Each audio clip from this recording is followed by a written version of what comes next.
Que gagnerait le Bénin et la Côte d'Ivoire à voir sombrer leurs voisins, pays de l'AES, c'est-à-dire le Mali, le Niger et le Burkina Faso, à sombrer dans le noir envahi par le terrorisme? Lors du discours du 11 juin, le président de la transition burkinabé, le capitaine Ibrahim Traoré, a annoncé ouvertement que la Côte d'Ivoire et le Bénin régorgent des terroristes pour nuire à la quiétude du Burkina Faso. Pour cela, la Côte d'Ivoire n'a pas retenu sa langue pour cette fois et a décidé ouvertement de passer à l'attaque sur le Burkina Faso. Étonnante, mais vraie. La réponse que vous allez suivre aujourd'hui dans cette vidéo ne va pas seulement vous surprendre, mais doit vous laisser stupéfait. Mais avant, je m'en vais tracer un petit chemin pour que vous puissiez comprendre en réalité de quoi il s'agit. Tout commence par le Bénin et le Niger.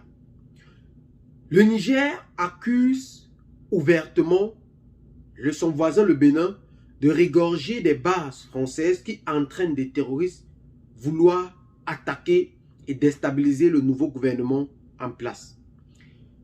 Par conséquent, refuse ouvertement l'ouverture de ses frontières. Malgré cela, le gouvernement béninois persiste et demande l'ouverture des frontières en vue d'acheminer le pétrole nigérien au marché international vers le port de Semeponji. Nette catégorie pour le gouvernement nigérien de vouloir balayer d'un revers de la main, même s'il s'agit des milliards pour préserver la sécurité de leur population. Cette affaire a encore rebondi du côté du Burkina Faso suite au discours du président Ibrahim Traoré, président de la transition du Burkina Faso, d'accuser ouvertement le Bénin également de régorger des bases militaires vouloir destituer le Burkina Faso. Il ne s'est pas arrêté là. Il a donc annoncé, encore une fois de plus, la Côte d'Ivoire, voisine très proche, de vouloir aussi destituer. Il y a bel et bien à Abidjan un centre des opérations pour déstabiliser notre pays. Personne ne peut le nier et nous vous ferons les preuves dans les jours suivants. Nous vous montrerons des preuves physiques. Vous allez comprendre de quoi nous parlons. Personne ne viendra nous dire qu'au Bénin, il n'y a pas de base française dirigée contre nous. Nous avons les preuves sous la main. Mais pour cela, ça n'a pas laissé la classe politique ivoirienne inaperçue. Chacun est sorti de son silence pour accuser réellement le président de la République, Alassane Dramane Ouattara, et a donné quelques exemples pour poursuivre cet énoncé.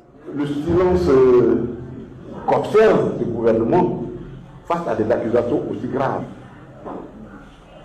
Que notre pays soit désigné comme base, arrière-base pour déstabiliser un pays voisin et que le gouvernement se taise là-dessus, cela relève de deux choses. Les deux choses l'une, soit ils sont coupables, donc ils sont gênés, parce que quand on est coupable, on a du mal à répondre aux accusations, soit alors l'ivresse du pouvoir a fait depuis 15 ans fait que finalement, ils finissent par croire que c'est eux qui détiennent le pouvoir, qui sont les seuls détenteurs, parce que le droit d'établissement d'une structure militaire relève donc d'une convention et cela relève donc de l'Assemblée nationale. Les traités relèvent de la compétence de l'Assemblée nationale. Mais comme depuis 2010 dans ce pays, 2011, nous sommes dans une confusion qui est telle que nous demandons si nous sommes dans une république ou alors nous sommes dans une principauté. Ça, qu'on installe des bases, ou alors c'est des bases clandestines, encore ça c'est encore plus grave. Que les Américains viennent installer une base clandestine en Côte d'Ivoire, c'est encore plus grave. Ça veut dire que dans la réalité, nous ne sommes plus dans un pays. Donc ça aussi à ce niveau, l'une ou l'autre de ces options est dangereuse pour la Côte d'Ivoire. Le porte-parole du RHDP a donc décidé de sortir aussi de son silence pour répondre enfin aux accusations du président de la transition, le capitaine Ibrahim Traoré, par rapport à ces accusations du 11 juin 2020. Par rapport à la situation de Burkina Faso, où le président putschiste nous attaque. Vous savez, il arrive des moments où le silence est plus bruissant que le bavardage. Il nous accuse, il dit qu'il a des preuves, mais nous attendons. Mais ce que vous devez savoir, c'est que la Côte d'Ivoire n'a aucun problème avec les pays qui nous environnent. Au contraire, ce sont nos frères et sœurs. Et vous avez vu le dispositif mis en place par le gouvernement ivoirien pour accueillir tous ces frères et sœurs qui sont abandonnés par la peur, hein, qui ont des difficultés réelles à vivre dans leur pays et qui trouvent comme refuge la Côte d'Ivoire. Paix.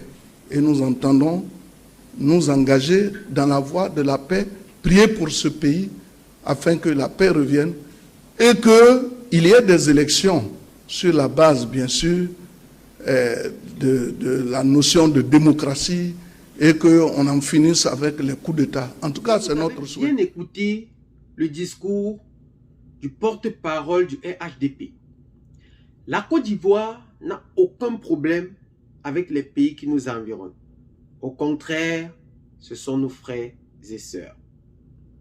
Très choquant cette phrase, parce qu'il ne cadre réellement pas avec la réalité. La Côte d'Ivoire, aujourd'hui, il y a de cela moins de 2 semaines, la Côte d'Ivoire a refoulé 175 personnes fuyant des guerres du côté du Burkina Faso pour se rendre en Côte d'Ivoire, dont le gouvernement burkinabé a qualifié d'anti-humaniste. Mais quand il dit « Nous sommes des frères et sœurs », de quels frères et de quelles sœurs parle-t-il réellement? Aujourd'hui, il y a plus de 60 000 réfugiés aujourd'hui du côté de la Côte d'Ivoire burkinabé. Aujourd'hui, il y a aussi plus de 20 000 personnes ivoiriennes sur le sol burkinabé. Rappelons-nous de la crise de 2011 où le gouvernement ivoirien s'est déchiré pour le pouvoir. Le seul pays en grand refuge était le Burkina Faso. Mais aujourd'hui, le refus de 175 personnes fait réellement ou prouve aux yeux du monde que la Côte d'Ivoire est prête à montrer de quoi elle est capable au Burkina Faso. Pourquoi réellement s'obstine-t-elle à vouloir détruire le Burkina Faso? Chose curieuse. On se demande, mais pourquoi? Elle a intérêt, malgré tout, à coopérer avec les pays de l'AES. Pourquoi? Parce que il ne faut jamais avoir honte d'imiter le bon exemple.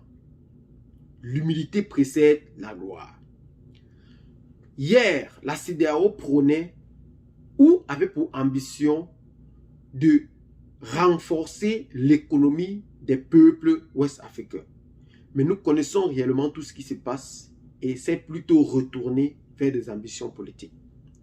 Aujourd'hui, l'AES, à travers leur nouveau président, ont renforcé ces liens tout en partageant un lien économique et une lutte antiterroriste commun. Chose jamais faite dans l'humanité aujourd'hui pour la lutte contre le terrorisme en Afrique. C'est la première et c'est la toute première qui se passe. Et cette alliance s'est dit ouverte à accueillir tous les autres membres qui viendront à eux. Pour cela, loin d'avoir honte ou de vouloir partager quelques désarrois vis-à-vis de leur population, la CEDEAO même peut copier le bon exemple pour mieux renforcer ses liens. Mais si elle continue à vouloir lutter contre cette nouvelle alliance, elle ne perdra encore et encore que en popularité, puisqu'aujourd'hui, on veut purement et simplement la dissolution de cette organisation qui, selon plusieurs personnes ou plusieurs de la population, pense que cette organisation est une organisation manipulée et dominée de l'extérieur par des pays occidentaux. La Russie a ouvertement officialisé ses relations avec les pays membres de l'AES qui ont annoncé leur soutien total et capital envers ces pays. C'est la première puissance occidentale qui déclare ouvertement son soutien avec les pays de l'AES, chose jamais faite auparavant. C'est ce qui est en train de se passer actuellement du côté de l'Afrique de l'Ouest. Nous appelons donc les deux parties, c'est-à-dire la CEDEAO et l'AES, à mieux coopérer pour enfin renforcer les liens de lutte contre la pauvreté, de lutte contre l'envahissement ou le néocolonialisme ensemble, afin de renforcer cette coopération économique, de lutte aussi contre le terrorisme, de gagner aussi son indépendance réelle sur le plan militaire. Car c'est ce que la population aujourd'hui ne cesse de demander aux amis et frères de la CEDEAO. Pour cela, est-elle réellement prête à copier les habitudes de l'AES? Plusieurs présidents l'ont déjà annoncé qu'ils sont fiers de l'AES, tels que le président Obiang Nguema, président de la Guinée équatoriale en Afrique centrale. Nous attendons aussi, dans les semaines, les mois et les jours à venir, de comprendre en réalité cette coopération qui va naître et qui mettra les deux pays au plus haut niveau que possible. Bravo à ces hommes qui essaient de coopérer pour le maintien de cette coopération. Abonnez-vous à la chaîne si ce n'est pas encore fait. Partagez la vidéo avec les amis si vous l'avez trouvée intéressante et à très bientôt pour de nouvelles vidéos. Ciao, bye bye.